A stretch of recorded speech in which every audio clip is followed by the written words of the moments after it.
Yo, what's up everyone? Welcome back to the channel, guys. I know it's been a minute, but today I'm hitting y'all with this awesome Mortal Kombat reptile mask. Now I'm gonna show y'all where to get the files, how to post-process it, how to get this amazing paint job, couple weathering techniques, and something very cool at the end. So without further ado, let's get into it.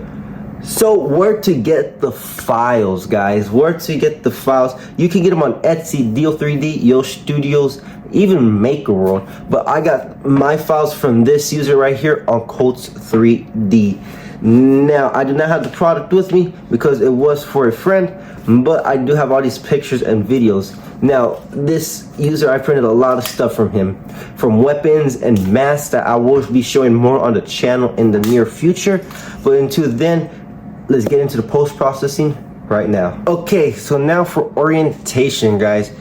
It's actually very easy. It comes in one piece, and I think I only had to scale it to the side, maybe like 1 to 2%, and it fits like a glove. Now I just laid it back just a little bit, just so it can make more contact and the supports go up. Now for the teeth, it didn't honestly matter because it just fit right in there. Now if there is a version where the teeth come out, that'll be pretty good as well, but honestly it doesn't really need it. And I printed mine on the Bamboo P1S, and it came out flawless in ABS filament. Now it's time to get to some post-processing right now. Post-processing, so many people, resin or bondos or acetone, all this. Honestly, and to make it cheaper, just sandpaper. That's really all you need to make a really good prop not look plastic, not look fake. And I hit it with the 60, 120, 220, and the 320 wet sand, and it came out amazing. Then I hit it with some duplicolor orange primer, hit it with a few coats, and it came out great. Now if you want to wet sand it, you can. Can't remember if I did to mine or not, to be honest with you, but it came out great nonetheless. Now let's get to the painting. So the painting, guys, first, before we get to all that, we need to start with the base coats. Now, to be honest with y'all, I kind of forgot the paints that I use, so I will look for them and I'll put them on the screen when I am talking about the certain pieces. For starting it, I wanted to do the teeth first, just because I didn't want to mask off everything and then the teeth. Masked off everything, I put in the teeth first with the green. I think it was like olive green, so it can be different than the green on the mask. Secondly, I put on the silver. With that, it was pretty good, and I didn't really care too much about it because I was gonna, again, weather it, dull it, and make it change different. Same thing with the green I applied. Now honestly, it looks really good just by itself, and you can honestly leave it like that, but I wanted to up it. So for the teeth, I want to say I used like a light brown to make it look a little bit more like a reptile. And then for the other parts with the green, the jaws in the teeth, with the skin, and also the silver, I just used a bunch of different colors I had. Whether it's silvers, whites, or blacks, gunmetals for that trim. That's pretty much what I did. I just sprayed it in, did the brush, and I just stroked it. Got a little paper towel and just cleaned it off.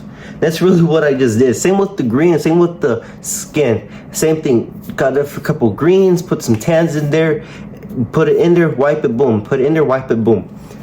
And it came out really good. Now this did take some time, but again, do a couple passes, do a couple different colors, experiment, and you can't really go wrong with it. Now one thing I would say is go in the same direction. Don't be going one direction, up, sideways, down, because then it kind of look off. So with all that being said, guys, from the painting, from that, it's actually pretty simple. And again, you just take your time. Now again, you can use this for any mask you want or for any prop. That's just one way. Now I don't have an airbrush, an HPL spray gun, but that's one way you can do it, and it actually came out really good. Now to actually strap on it, you can get some elastic bands. Now this is a different mask, but you just put it in there, you just put some glue in it, and it fits over just nice, just like that. Now the reason I like elastic is because if you did regular nylon, maybe it'll be a little too big or a little too small. It won't really fit well. For this elastic, it just goes up and back. Pretty simple. Now for the teeth, there might be some holes. You can easily use some mesh. You can get this at like Walmart or anywhere or Amazon, or you can also just print some like this. I just print it and you can just put it over the mouth, wherever, just to make it more concealable. So that's how you make Reptile from Mortal Kombat, guys. It's one of my favorite props that I made. I know it was for a friend, but I think I might make it again just for myself because of how cool it actually looks. Now, you can take those same techniques I showed you from other Reptile masks or other props in general from Mortal Kombat or any other genre.